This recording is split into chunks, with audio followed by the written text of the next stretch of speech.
Hello students, मेरा नाम प्रतीक खत्री, आपको पता है। आप देख रहे प्रोफेशनल्स। आज हम पढ़ने वाले हैं AS19 लीजेस, जो काफ़ी इंटरेस्टिंग टॉपिक है सी इंटरमीडिएट का, और ये काफ़ी अच्छे मार्क्स कैरी करता है। अगर आपको एग्जाम में ये आता है तो आपके बल्ले बल्ले हो जाएंगे।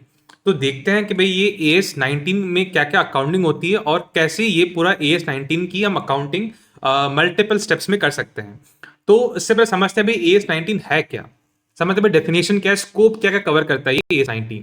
तो देखो AS19 सभी एग्रीमेंट्स पे अप्लाई होता है, सभी एग्रीमेंट में अप्लाई होता है एक्सेप्ट जो हमारे नेचुरल रिसोर्सेज का जो हमारा एग्रीमेंट है ना, कि भाई कोई हमारे पास राइट है किसी रिसोर्स का। एग्जांपल, हमारे पास गोल्ड की माइनिंग का राइट है, तो उस पे AS19 अप्लाई नहीं होगा। किसी भी रिसोर्स की राइट का अगर है हमारे पास लीज का एग्रीमेंट, तो उस पर अप्लाई नहीं होगी। साथ में तो कुछ कॉपीराइट्स है, कुछ फिल्म की चीजें हैं, फिल्मोग्राफी कॉपीराइट पेटेंट्स हैं, तो उनमें भी अप्लाई नहीं होगा ये। फिर साथ में अगर कोई यूज ऑफ लैंड भी है ना, ये कि भाई किसी जमीन को यूज करने का अगर हमारे पास लीज का एग्रीमेंट है, तो उस पर भी अप्लाई नहीं होगा। तो फिर किस पे अप्लाई होगा? फिर अप्लाई होगा ये मशीन्स पे, मशीन्स पे अप्लाई होगा इक्विपमेंट पे। तो इन सब चीज पे अप्लाई होगा हमारा ये AS19 का लीसेस का पूरा अकाउंटिंग सिस्टम। अब देखते हैं, हमने देखा भाई क्या क्या कवर कर रहा है। अब देखते हैं कुछ इंपॉर्टेंट डेफिनेशन, ताकि देखो ये जो अभी डेफिनेशन हम देखने वाले हैं ना, तो समझना ध्यान से। और ये डेफिनेशन बार बार आगे क्वेश्चंस में आएंगी, तो एक बार, या फिर अगर इनको एक बार आपने नहीं समझा ना, अगर ये वर्ड्स आपने नहीं समझे भाई लीज क्या होता है, लीज टर्म क्या होता है, फिर इंसेप्शन कब होता है, चालू कब होती है लीज टर्म, तो आप आगे आपसे सम भी नहीं होंगे। तो इनको अच्छे समझो पहले। और ये जो आपके पास नोट्स आपको दिख रहे हैं, वो नोट्स आपको टेलीग्राम चैनल पे मिल जाएंगे मेरे। उसका नाम है प्रोफेशनल्स बाय प्रतीक खत्री, आप सर्च कर सकते हो। या तो फिर मैं लिंक डाल दूंगा डिस्क्रिप्शन के अंदर, वहां भी आपको मिल जाएगा। वहां से आप ये फ्रीली एक्सेस कर सकते हो, आप इनका प्रिंट भी निकाल सकते हो, कोई कॉपीराइट नहीं है, सिंपल। अब देखते हैं भी पहला लीज का मतलब क्या होता है। लीज एक ऐसा एग्रीमेंट है, क्या है? एग्रीमेंट है जो कौन, जो जो लेसर लेसर करता है, किसके साथ? लेसी के साथ करता है। एग्रीमेंट जो लेसर करता है लेसी के साथ, किस चीज का? किसी भी एसेट को यूज करने का एग्रीमेंट। मतलब लेसर ने एग्रीमेंट किया लेसी के साथ। अब ये लेसर कौन है? लेसर है ओनर ऑफ एसेट। कौन है? Owner of asset. Owner of asset ने एग्रीमेंट किया लेसी के साथ, मतलब ये कौन है? जो जिसको यूज करने मिलेगा, जिसको यूज करने एसेट मिलेगा। ठीक है, तो उसका एग्रीमेंट कर रही है भाई अपनी एसेट देने का। ठीक है, तो उसको लीज का एग्रीमेंट बोलते हैं। पर एक पर्टिकुलर पीरियड ऑफ टाइम के लिए ही होता है ये, मतलब 2 साल, 3 साल है, 1 ईयर, 2 ईयर, 3 ईयर, कितने भी साल अपन दें तो पर्टिकुलर पीरियड ऑफ टाइम के लिए, और अगेंस्ट रेंट। ऐसा नहीं कोई फ्री में दे देगा। तो लेसर ने लेसी को अपना एक असेट दिया यूज करने के लिए against rent for a particular period of time, तो उसको बोलते हैं लीज एग्रीमेंट। क्या बोलते हैं? Lease agreement. सिंपल सा था बहुत। तो अब ये देखते हैं ये चालू कब होता है। इसको हम कब मानेंगे भाई? अभी चालू हो गया लीज एग्रीमेंट, अभी खत्म हो गया लीज एग्रीमेंट। जो हमने पीरियड दिखा, उसका स्टार्टिंग और एंडिंग पॉइंट क्या है? ये भाई लीज एग्रीमेंट का डेट है ना, जो हमारी सपोज एग्रीमेंट की डेट है 1/2/25। ठीक है, ये हमारे एग्रीमेंट की डेट है। एंडिंग डेट होगी यहाँ पे कुछ भी होगी, तो उतने पीरियड का हमारा होगा लीज एग्रीमेंट। तो यहाँ तो लीज एग्रीमेंट की डेट, यहाँ तो अगर वो अवेलेबल नहीं है, तो जिस जिस डेट से कमिटमेंट ऑफ प्रिंसिपल प्रोविजन चालू हो गए, मतलब मैंने उसको कमिट किया था भाई तेरे को मैं लैंड दे दूंगा, लैंड दे दूंगा 25 तारीख से, 25 से तेरे को मैं लैंड दे दूंगा यूज करने के लिए। तो इस डेट से ही इंसेप्शन ऑफ लीज चालू हो जाएगा। सिंपल था बहुत ही। फिर आगे आता है लीज टर्म। लीज जो लीज टर्म है वो कहां से कहां तक का होता है? एक तो होता है नॉन कैंसलेबल पीरियड, मतलब जो एग्रीमेंट में दिया है ना, जैसे 5 ईयर का, 5 ईयर के लिए कंपलसरी, 5 ईयर के लिए कंपलसरी ये मेरी लैंड हो जाएगी। लैंड का मैं बार बार एग्जाम्पल दूं, पर लैंड तो नहीं आती है, पर 5 साल के लिए, 5 ईयर के लिए ये मेरी एसेट हो जाएगी। सपोज मशीन मेरी हो जाएगी। ठीक है बेटा, लैंड नहीं आएगी, मैं लैंड का बार बार बोल दे, पर लैंड नहीं आएगा।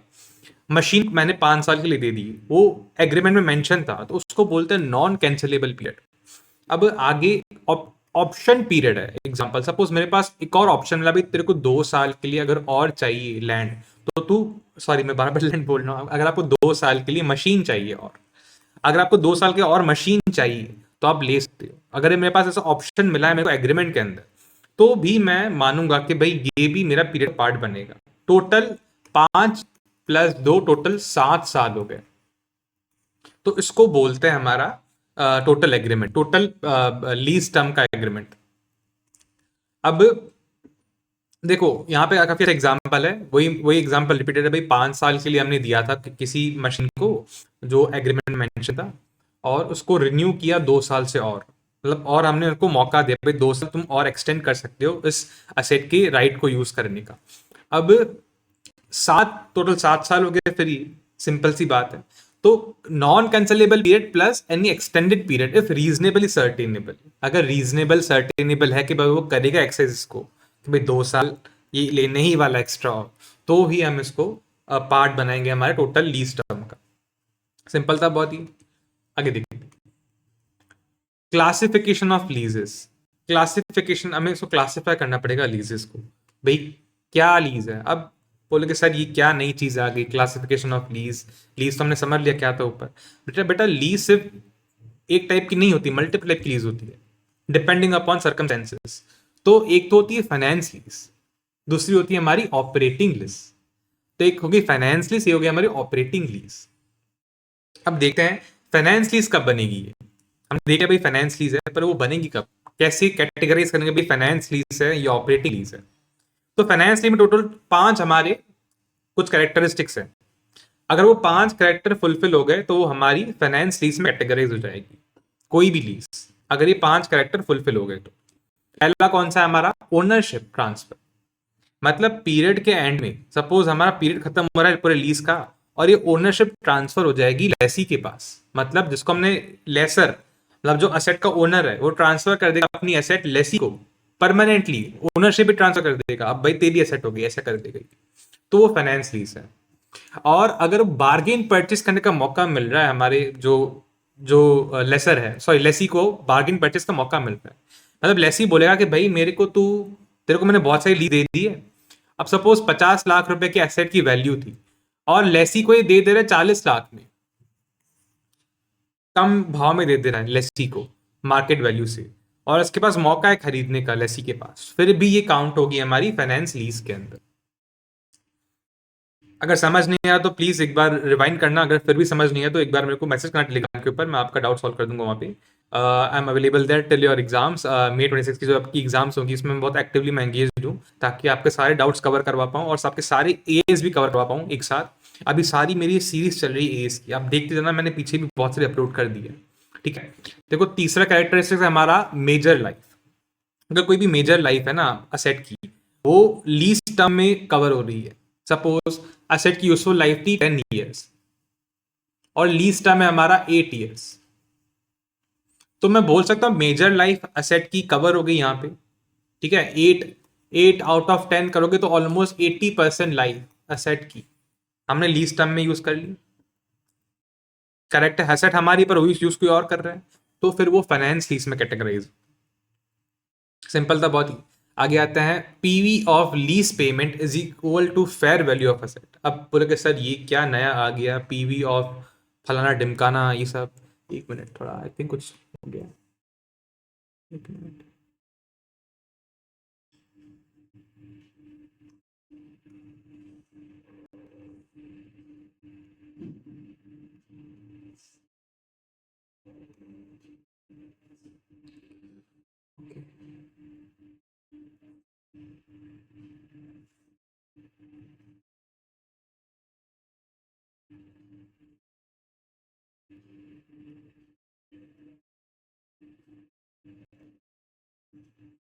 आई थिंक स्पेलिंग मैंने मिस्टेक कर दी थी वहां पे गलती से।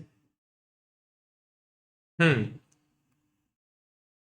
तो present value of payment is equal to fair value of asset, ये भी अगर हो रहा है तो भी हमारी लीज फाइनेंस कैटेगरी में क्लासिफाई होगी, फाइनेंस लीज में क्लासिफाई होगी। कैसे, जैसे सपोज हमने सारी एसेट को प्रेजेंट वैल्यू में किया, सारी जो हमारी पेमेंट्स थी हमने प्रेजेंट वैल्यू में की, तो हमारा आया 48 लाख, और हमारी एसेट की जो फेयर वैल्यू सपोज 50 लाख है, तो ऑलमोस्ट दोनों बराबर ही हो गए।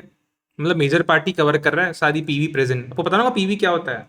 सारी देखो पता है पीवी फैक्टर्स होते हैं, जैसे 0.983 0.847 इनटू मल्टीप्लाई करते हैं कैश फ्लो से यहाँ पे ऐसे करके, तो हमारा पीवी निकलता है। फाउंडेशन में पढ़ा होगा ये पूरा, पढ़ा होगा ना?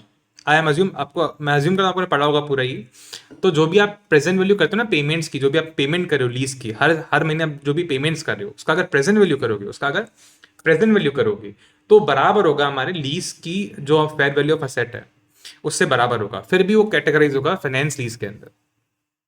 आगे देखते हैं स्पेशलाइज्ड असेट कोई है, जैसे लेसी को जो हमने एसेट दी ना, वो हमने उसमें चेंजेस करवाए, और वो specifically changes according to lessee थे कि भाई लेसी उस असेट को यूज कर पाए, अगर उसके हिसाब से हमने चेंजेस करवाए फिर भी ये काउंट होगी हमारी फाइनेंस लीज के अंदर। बहुत सिंपल चीज है ये, कुछ भी पूरा हलवा है। और टोटल 5 चीजें आ गई इसके अंदर जो फाइनेंस लीज पे कैटेगराइज करवा रही हैं। पहला है ओनरशिप ट्रांसफर, दूसरा है हमारा बार्गेन परचेस, तीसरा है हमारा मेजर लाइफ, चौथा है हमारा PV of lease payment is equal to value of set, फिर हमारा स्पेशलाइज्ड अगर कुछ मॉडिफिकेशन हुए हैं तो वो भी हमारा फाइनेंस लीज में काउंट होगा। फिर सर ऑपरेटिंग लीज क्या होगा? सिंपल है, ऑपरेटिंग लीज क्या होगा कि जो फाइनेंस लीज नहीं है वो बन जाएगा ऑपरेटिंग लीज। सिंपल, खत्म बात। क्या बात है सर, क्या बात है, मजा आ गई। हम ऑपरेटिंग वाले ही पढ़ेंगे सर, है ना? हाँ चलो, ऐसे तुम्हारे जेब में है ना कि जो तुम बोलोगे वो ऐसे पूछेगी। अब आगे देखते हैं मिनिमम लीज पेमेंट कैलकुलेशंस, ये क्या होता है? देखो, लीज पेमेंट कितनी होगी और मिनिमम कितनी लीज पेमेंट्स होनी चाहिए और क्या कैसे बुक होगी, हम वो समझते हैं। देखो, पहला है फॉर लेसी। लेसी मतलब कौन? जो हमारी असेट ले रहा है, जिसने असेट ली है, जिसके पास यूज करने का राइट है, उसको बोलते हैं लेसी। तो टोटल पेमेंट ओवर टर्म कितनी पेमेंट हुई प्लस गारंटीड रेजिडुअल वैल्यू। अब सर ये क्या नई चीज आ गई है, हमें बताओ। भाई सपोज आपने हर साल 1 लाख रुपए पे किए, 10 साल तक पे किया आपने, ये हो गए 10 लाख रुपीज। करेक्ट है? सपोज आपने 10 साल तक 10 लाख रुपए पे कर दिए, प्लस आपने उनको कोई गारंटी दी थी, जो लेसर है आपने उनको गारंटी दी थी कि अगर आपकी एसेट बर्बाद होगी, तबाह होगी, या फिर हमने कुछ गलत इस्तेमाल कर लिया उस एसेट का कि वो एसेट चलने लायक रही नहीं, तो हम आपको एक्स्ट्रा उसकी भरपाई, उसकी जो गारंटीड अमाउंट है वो आपको देंगे। सपोज एसेट की जो रेजिडुअल वैल्यू थी 2 लाख बचनी चाहिए थी एसेट की रेजिडुअल वैल्यू, पर वो साहब बची ही नहीं इतनी, वो 0 हो गई, तो 2 लाख हमें देने पड़ेंगे क्योंकि हमने एसेट को इतना गंदा यूज किया कि वो भी चलने लायक ही नहीं। टोटल हमें फिर 12 लाख रुपए देने पड़ेंगे एंड में। तो उसको बोलते हैं guaranteed residual value plus total lease payments over time. तो इतना ये लेसी बुक करेगा। दूसरा फॉर लेसर, ये क्या है? ये क्या बुक करेगा? टोटल पेमेंट ओवर टाइम, ये तो बुक करेगा ही करेगा जो उसको मिल रही है, साथ में जो गारंटी रेजिडुअल वैल्यू जो लेसी देने वाला है ये वो भी बुक करेगा एज इनकम, और साथ में guarantee residual value by solvent third party. मतलब सपोज ये जो लेसी है ना, ये हो गया कंप्लीट बर्बाद, बर्बाद हो गया ये, तो फिर पैसा कौन देगा? तो पैसा कोई थर्ड सॉल्वेंट पार्टी देगी। Example insurance company, insurance company. तो इसका भी हमें रिसीवेबल बुक करना पड़ेगा। या तो ये इंश्योरेंस कंपनी देगी या तो ये लेसी दे देगा। सिंपल है, मजा आया सर? मजा आ गया, बहुत समझ में अच्छे से आया, आया ना? हाँ कि नहीं? हाँ। अगर अच्छे समझ में आया तो प्लीज कमेंट में लिखो कि सर मजा आ गया, और अगर कुछ समझ में नहीं आया तो फिर कमेंट में लिखो कि भाई सर ये बताओ, समझ नहीं आया, मैं बता दूंगा, डोंट वरी। आगे आते हैं अकाउंटिंग ऑफ फाइनेंस लीज। हमने समझ लिया भाई फाइनेंस लीज क्या होती है, क्या क्या कैटेगरीज होते हैं फाइनेंस लीज के अंदर, ऑपरेटिंग लीज क्या होती है हमने वो भी समझ लिया। अब समझते हैं फाइनेंस लीज की अकाउंटिंग कैसी होती है। उसकी अकाउंटिंग थोड़ी है, अच्छी है, बस समझते हैं। काफ़ी डिटेल में है ये पूरी अकाउंटिंग, और ये इंपॉर्टेंट है, इसको अभी समझ लो, अगर अभी नहीं समझे तो फिर बाद में आप समझ नहीं होंगे। सम्स करने के लिए ये वाला पार्ट बहुत इंपॉर्टेंट है। ठीक है, देखते हैं भाई लेसी के बुक में। लेसी मतलब कौन? जो असेट को यूज कर रहा है। मैं बार बार बोल रहा हूँ, लेसी मतलब जो असेट को यूज कर रहा है, लेसर मतलब owner of the asset.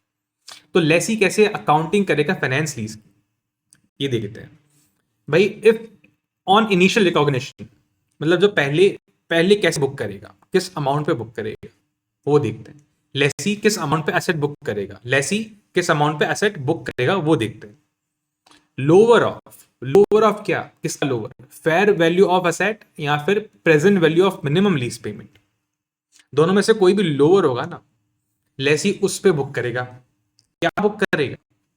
Asset को बुक करेगा और लायबिलिटी को बुक करेगा। बोला सर ये कैसा, एसेट भी बुक करेगा लायबिलिटी भी बुक करेगा? बोले हाँ बेटा हाँ, एसेट भी बुक करेगा लायबिलिटी भी बुक करेगा। एसेट पे क्या बुक करेगा? Right of use asset account debit to lease liability account.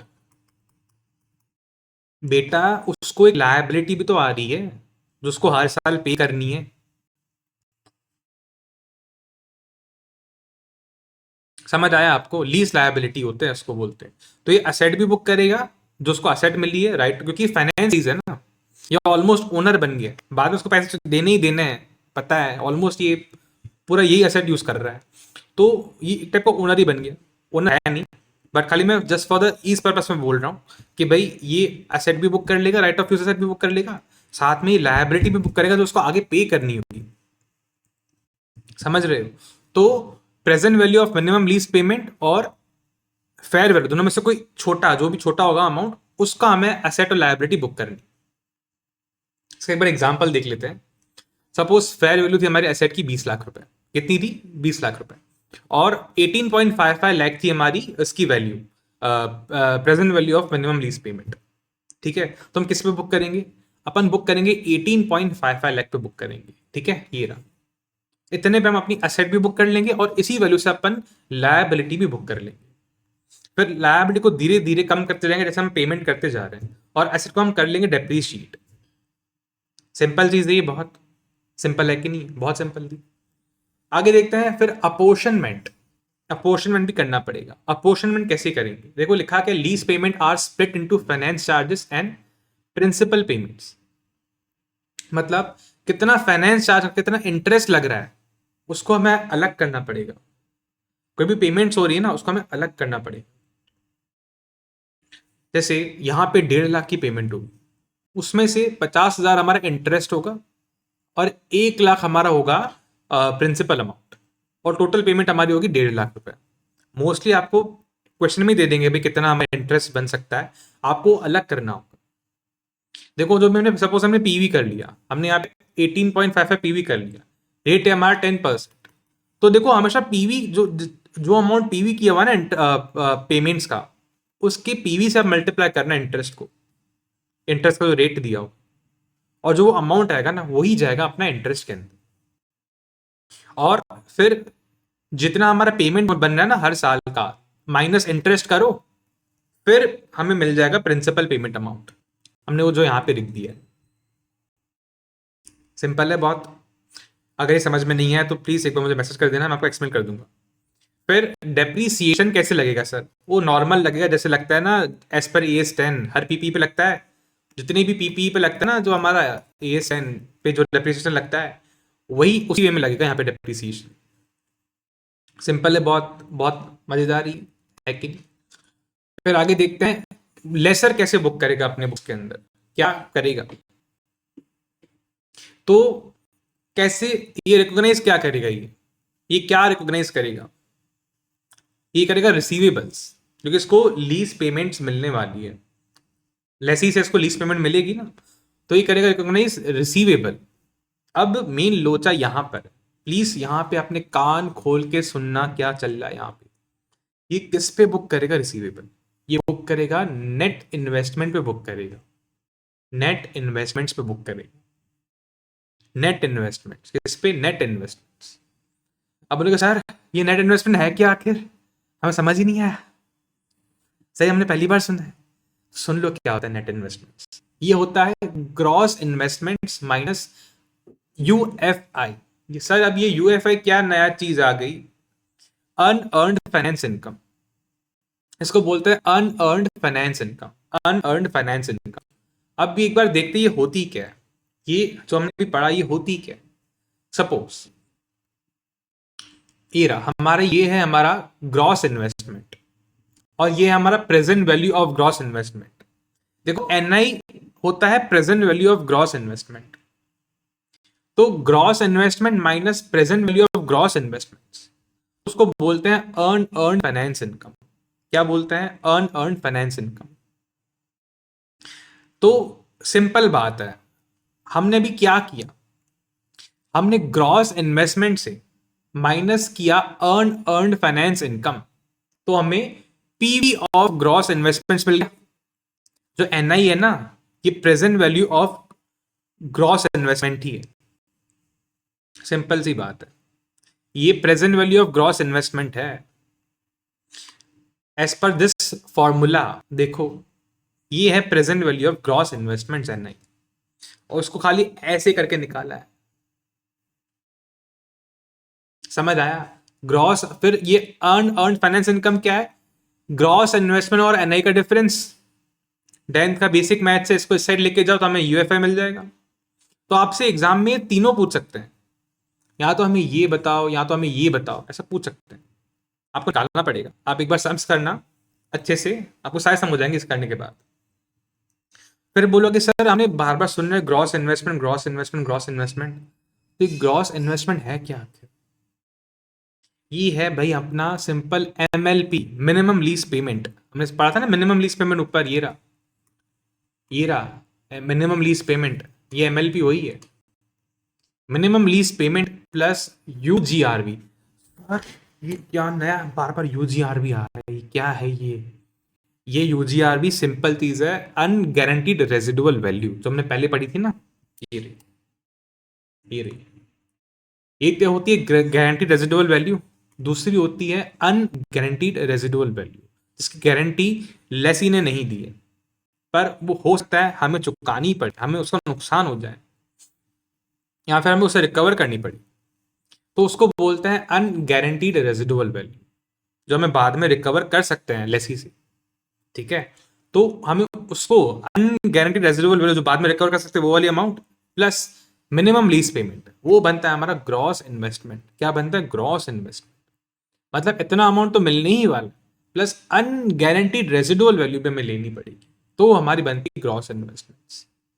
अगर इसका पीवी करोगे तो बनता है हमारा नेट इन्वेस्टमेंट। ग्रॉस इन्वेस्टमेंट का पीवी किया, मैं रिपीट कर रहा हूं, ग्रॉस इन्वेस्टमेंट का पीवी किया तो बनता है हमारा नेट इन्वेस्टमेंट्स। ठीक है, और ये यूएफआई क्या है पता है? Present value of gross investments. Simple, present value of gross investment करोगे ना तो सिंपल हमें यूएफआई मिल जाए। ये तीनों चीजें आपको निकालने बोल सकते हैं, या तो एनआई निकालने के लिए बोल देंगे, या तो जीआई निकालने के लिए बोल देंगे, या तो यूएफआई निकालने के लिए बोल देंगे, आपको निकालनी पड़ेगी। फिर कैसे रिकॉग्नाइज करेंगे income? Recognise based on constant rate of return. मतलब सपोज हमें 1.5 लाख आता जा रहा है ना हर साल, तो हमें उसी बेसिस पे एक कांस्टेंट हमें रिटर्न मिलता रहेगा, हमें उस बेसिस पे रिकॉग्नाइज करनी है। तो इंपॉर्टेंट नहीं है ये, this part is most important part, बार बार इससे ही क्वेश्चन पूछेंगे। इनफैक्ट इसके एमसीक्यू भी आ सकते हैं। देख लेते हैं एक बार इसका एक इलेक्शन देख लेते हैं, इसका एग्जाम्पल काफी अच्छा एग्जाम्पल है। सपोज टोटल रेंट हमारा, और total rent plus residual value कितनी, जो भी हमें बाद में एसेट की वैल्यू बचने वाली है वो वैल्यू, और टोटल रेंट दोनों को मिलाएंगे तो हमारा 43 लाख, मतलब ग्रॉस इन्वेस्टमेंट हमारा निकल गया।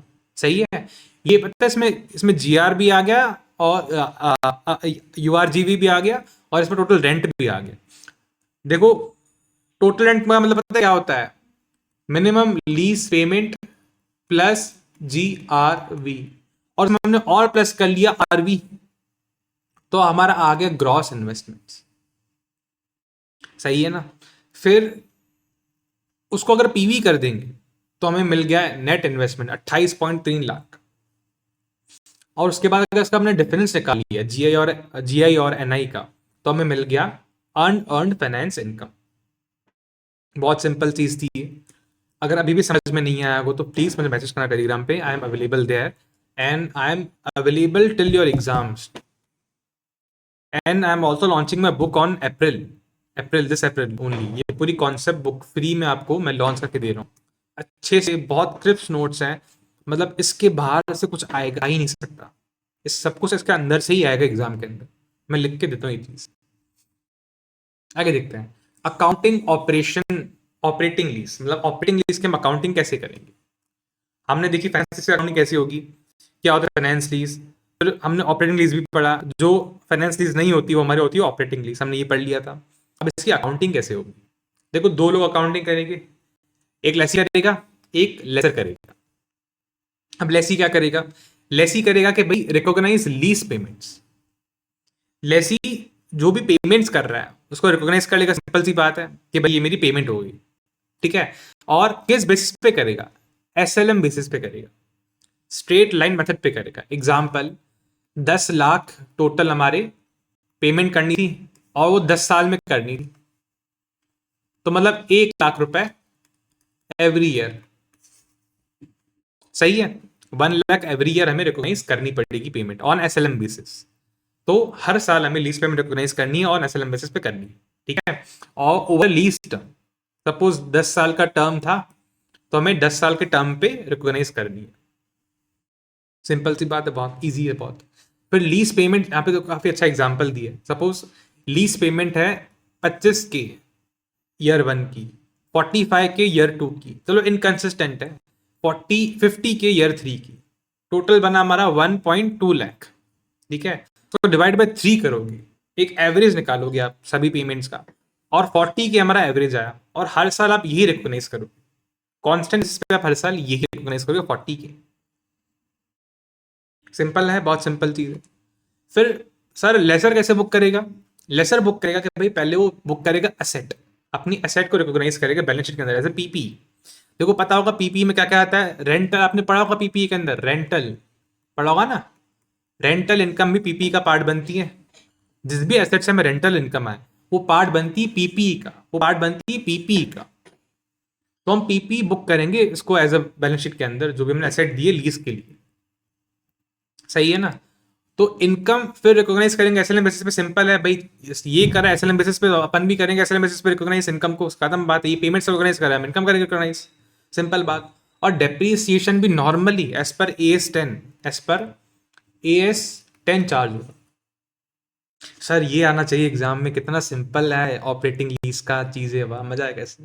पर बेटा अगर ये एग्जाम में आ गया तो हलवा है, फिर तो फ्री के मार्क्स हैं आपकी। और आपको लगता है ऐसे इतना आप पे इजी बन सकता है, दिखा है कितना अभी क्या बन गया पासिंग परसेंटेज, ऑलमोस्ट 8 to 10% है बन गया पासिंग परसेंटेज अभी सी इंटरमीडिएट का। तो काफी टफ लेवल के सवाल अभी आने वाले हैं फ्यूचर में, मैं तो बोलता हूँ अभी से ही बार बार रिविजन देखते रहिए, ये बहुत काम है आपका रिविजन। आगे देखते हैं, sale and lease back transaction, ये काफी अच्छा अच्छा पॉइंट है, ये आ सकता है एग्जाम में, काफी अच्छा पॉइंट है, इसको आप स्टार मार्क कर सकते हो यहीं पे, अच्छा पॉइंट है, इसको आप रिवाइज करना बार बार, काफी कॉम्प्लेक्स टॉपिक। देखते हैं इसका मतलब क्या है, an entity sale its asset immediately and leases it back, मतलब सपोज रामू ने रामू ने अपनी मशीन श्याम को दे दी, ठीक है, और वापस ले ली इससे मशीन, देने के बाद इसने मशीन वापस ले ली। अब आपको अगर सर इसने ऐसा किया क्यों, वापस मशीन अगर उसको उसको अगर मशीन चाहिए थी तो उसने मशीन वापस मतलब ली, दे क्यों दी उसको देने के बाद फिर वापस ले ली, रीजन, क्योंकि कभी कभी किसी को इंस्टेंटली चाहिए होता है पैसा। सपोज उसको, जो रामू था ना, रामू को 20 से 50 लाख रुपए पूरे मिल गए, अभी 50 लाख का यूज करेगा अपने बिजनेस के अंदर, और over the period of time हर साल 2.5 लाख की या फिर 5 लाख की ये लीज पेमेंट्स करता रहेगा। पर इसके पास अभी तो यूज करने के लिए ऑलमोस्ट 45 लाख या फिर 47.5 लाख आ गए आदमी। तो कई लोग करते हैं ऐसा, कई लोग करते हैं, लॉजिकल ट्रांजेक्शन है पूरा, ये पूरा लॉजिकल चीज है। आपके पास अभी हाथ में पैसे आ गए ना, आपने बेच दिया, आपके हाथ में अभी पैसे आ गए, तो ये होता है मार्केट में यूजुअली, नॉर्मली है ये चीज। तो सर इस केस में फिर अकाउंटिंग कैसी होगी, ये तो हमने देख लिया, अभी इसमें अकाउंटिंग कैसी होगी, इसमें अकाउंटिंग होगी थोड़ी अलग अकाउंटिंग होगी, एक बार देखना ध्यान से। पहला आता है हमारा फाइनेंस लीज के केस में अकाउंटिंग कैसी होगी। जब हमारा फाइनेंस लीज होगी उस केस में हमारी अकाउंटिंग कैसी होगी, देखते हैं भाई। एनी प्रॉफिट एंड लॉस, कुछ भी बेचा ना हमने, सबने जो भी एसेट बेची उससे कुछ भी हमें प्रॉफिट लॉस हुआ ना, उस प्रॉफिट एंड लॉस को अपन इमीडिएटली रिकॉग्नाइज नहीं करेंगे, उसको हम करेंगे अमोर्टाइज ओवर लीज पेमेंट, उसको हम अमोर्टाइज करेंगे। बोलेगा सर अभी ऐसा क्यों, उस प्रॉफिट हुआ करो, ऐसा नहीं होता बेटा, क्योंकि ये फाइनेंस लीज है, फाइनेंस लीज है और प्रोबेबली हम इसको बाद में फिर से रीपर्चेस कर लेंगे। फाइनेंस लीज में वही होता है ना कि भाई लेसी के पास वो बाद में एसेट आ जाती है या फिर वो ऑलमोस्ट ओनर बन जाता है बाद में, यही होता है। तो जब ये होने ही वाला है तो फिर किस मुंह से अपन प्रॉफिट बुक करें, जब एसेट ही हमारी होने वाली है फिर क्यों प्रॉफिट बुक करें। समझ आया क्या बोल रहा हूं मैं, उसको हमने एज ए फिर से आरओयू बुक कर लिया है, तो फिर उसको हम प्रॉफिट कैसे बुक कर सकते हैं, क्योंकि हमने इसको बेच दिया। देखो अगर बेच दिया परमानेंटली, हम भूल गए, ऑपरेटिंग लीज बन गई, परमानेंटली उसको एक बार बेच दिया और फिर हमने वापस लीज बैक कर लिया, पर उसको हम भूल गए। कैसे, उनको नॉर्मल सेल बन गई, फाइनेंस लीज नहीं है, नॉर्मल सेल बन गई थी हमारी, तो फिर तो भाई हम एसेट भूल गए, हमारे एसेट तो है नहीं, तो उसको हम प्रॉफिट को बुक कर लेंगे इमीडिएटली। पर यहाँ पे ये फाइनेंस लीज का केस में ये एसेट बाद में हमारी बनने वाली है कुछ साल के बाद, यही होता है। क्योंकि मेजर पार्ट की एसेट मेरे पास रहेगी, या तो उसको मैं बार्गेन से रीपर्चेस कर लूंगा, या तो मेरे पास ऑप्शन है उसको रीपर्चेस करने का, तो मैं ऑलमोस्ट उसको बाद में हासिल करने वाला हूँ एसेट को, तो फिर मैं प्रॉफिट कैसे बुक कर सकता हूँ, एसेट तो फिर मेरी रही ना। देखो इसका आप सब्सटेंस समझना, लीगल फॉर्म मत समझना, सब्सटेंस क्या है इसका ये समझना, क्लियर है। अब इसका एक बार एग्जाम्पल देखते हैं इसकी कैसी बुकिंग होगी। सपोज WTV थी एसेट की हमारी 40 लाख रुपए, उसको हमने भेजा 50 लाख के अंदर, हमें प्रॉफिट हो गया पूरे 10 लाख रुपए का। अब इसको हम इमीडिएटली बुक कर लें, नहीं, इसको हम करेंगे amortise over a period of time. उसको हम इमीडिएटली बुक नहीं करेंगे, उसको हम अमोर्टाइज करेंगे। सपोज हमें 10 लाख का प्रॉफिट हुआ, 10 साल का लीज पेमेंट है, तो हम हर साल 1-1 लाख बुक करेंगे, हर साल हम 1-1 लाख बुक करेंगे as a profit. I hope आपको क्लियर हो रहा होगा ये चीज, बहुत सिंपल चीज है ये। आगे देखते हैं ऑपरेटिंग लीज अगर हो बायबैक के केस में, तो उसको अपन कैसे बुक करेंगे। ये भी देखो ये थोड़ा कॉम्प्लेक्स है, ये डिपेंड करता है मल्टीपल सिचुएशंस के ऊपर। देखो पहला क्या आपको दिख रहा है,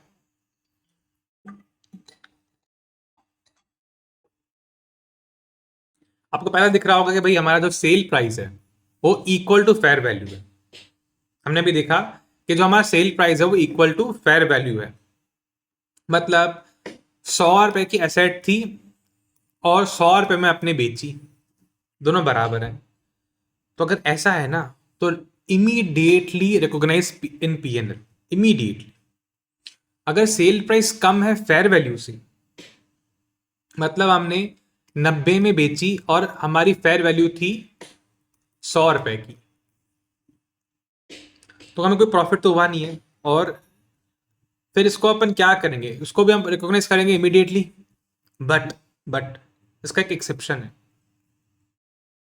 if such loss is set of by lower future payments, मतलब ये जो हमें 10 रुपए का लॉस हुआ ना, ये सेट ऑफ हो जाएगा कि भाई हम आगे चल के, इसने मेरे को प्रॉमिस किया कि भाई आपसे मैं कम रेंट लूंगा, आपसे मैं कम लीज पेमेंट्स लूंगा, आपसे मैं हर साल 1-1 रुपया कम रेंट लूंगा, आपको मैं बेनिफिट दूंगा 1-1 रुपए का, आपसे मैं रेंट कम चार्ज करूंगा हर साल।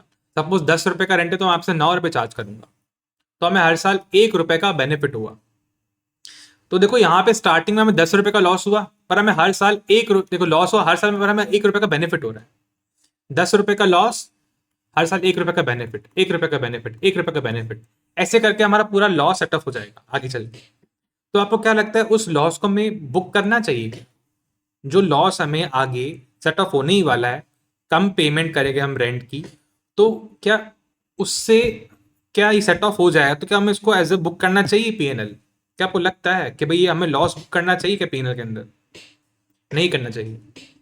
तो सब्सटेंस क्या है इसका, ये आगे सेट ऑफ होने ही वाला है हमारा, तो उसको हम बुक नहीं करेंगे इमीडिएटली, इसको हम अमोर्टाइज करेंगे, डिफर करेंगे और अमोर्टाइज करेंगे इसको। अब इसका एक एग्जाम्पल देख लेते हैं। भाई फेयर वैल्यू हमारी थी 45 लाख की, और ये हमने बेची 38 लाख में, और जो उसकी कैरिंग वैल्यू थी, कैरिंग अमाउंट वो 40 लाख का था। तो फिर हमें लॉस कितना हुआ? हमें लॉस हुआ 2 लाख का, कैरिंग वैल्यू माइनस कितने में हमने बेचा, ठीक है, हमें 2 लाख का लॉस हुआ। तो ध्यान से देखो, जो उसकी फेयर वैल्यू थी 45 लाख थी, और सेल प्राइस उससे कम की है, उससे कम में बेची सेल प्राइस। और साथ में आगे एक कंडीशन भी आ गई कि भाई आ, अगर रेंट लो है, हम लोअर रेंट पे करेंगे फ्यूचर में, तो हम इसको डिफर कर देंगे। पर अगर ये वाली कंडीशन नहीं है कि भाई रेंट लो नहीं होने वाला है, हमें कोई रेंट से बेनिफिट नहीं मिलेगा, तो हम उसको करेंगे इमीडिएटली रिकॉग्नाइज। तो अगर सेट ऑफ हो रहा है रेंट आगे लोअर पेमेंट ऑफ रेंट के कारण, तो हम उसको करेंगे डिफर। अगर सेट ऑफ नहीं हो रहा because of lower payment of rent, तो उसको हम अभी के अभी पूरा रिकॉग्नाइज कर लेंगे लॉस को। वो आई थिंक क्लियर हो गया होगा। ये चीज़ बहुत सिंपल चीज़ है। अगर अभी भी क्लियर नहीं हो रहा ये पॉइंट, तो मेरे पास आके पूछ लो, क्योंकि बहुत इंपॉर्टेंट पॉइंट एग्जाम में आ सकता है। आगे आता है sale price is more than fair value, मतलब हम प्रॉफिट में बेच रहे हैं, इसको पूरे को प्रॉफिट में बेच रहे हैं, तो फिर रिकॉग्नाइज कर लो इमीडिएटली। फिर क्या रख रहे हैं, प्रॉफिट पूरा का पूरा हो रहा है, करो रिकॉग्नाइज पूरा। अगर सेल प्राइस, यहाँ देखो क्या हो रहा है इस मार्कर को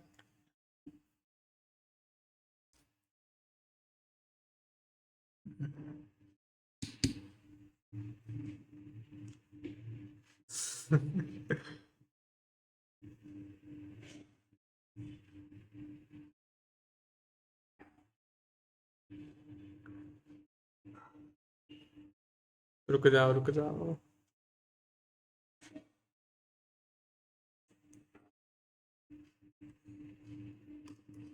अभी ठीक हो गया।